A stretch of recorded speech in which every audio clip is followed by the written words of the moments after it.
வாங்க, நாம இப்போ சிங்கமும் சுண்டலியும்னு ஒரு சூப்பரான கதை கேட்க போறோம்.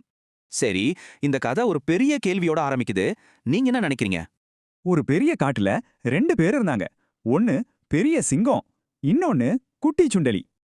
அந்த பெரிய சிங்கம் ஒரு மரத்துக்கு கீழ நல்லா தூங்கிட்டு இருந்துச்சு. அப்போ ஒரு குட்டி சுண்டலி வந்துச்சு.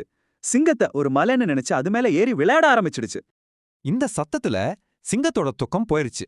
அது ரொம்ப கோவமா எந்திரிச்சது. ஷட்டுன்னு சிங்கம் தன்னோட பெரிய கையால அந்த குட்டி சுண்டலிய பிடிச்சிருச்சு. ஐயோ, என்ன விட்டுடுங்க. நான் கண்டிப்பா ஒரு நாள் உங்களுக்கு உதவுவேன்னு சுண்டலி கெஞ்சிச்சு. இத கேட்ட சிங்கத்துக்கு ஒரே சிரிப்பு. இந்த சின்ன சுண்டலி நமக்கு எப்படி உதவ முடியும்னு நினைச்சுச்சு. ஆனாலும் சிங்கம் இறக்கப்பட்டு அந்த சுண்டலிய போக விட்டுடுச்சு. சரி, கொஞ்ச நாள் கழிச்சு என்னாச்சுன்னு பார்க்கலாமா?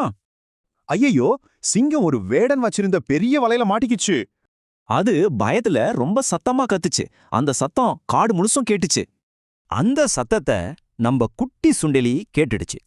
அதுக்கு கொடுத்த வாக்கு ஞாபகம் வந்துச்சு. இப்ப பாருங்க அந்த சுண்டலி எப்படி சிங்கத்தை காப்பாத்துச்சுன்னு. சுண்டலி தன்னோட கூர்மையான பற்களால அந்த வலைய கடிக்க ஆரம்பிச்சுச்சு. கட்னு வலைய கடிச்சு துண்டாக்கிடுச்சு. சிங்கம் இப்ப வெளியே வந்துருச்சு. பெரிய சிங்கம் அந்த குட்டி சுண்டலிக்கு ரொம்ப நன்றி சொல்லிச்சு. பாத்தீங்களா, ஒரு சின்ன உதவி எவ்வளவு பெருசுன்னு. அதுதான் இங்க முக்கியம்.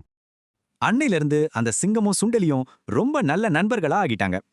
சரி, இந்த கதையில இருந்து சிங்கம் கத்துக்கிட்ட பாடம் என்னன்னு நினைக்கிறீங்க? யாரையும் அவங்க உருவத்தை வச்சு எடை போடக்கூடாது. சின்ன உதவி கூட பெரிய மாற்றத்தை உருவாக்கும்.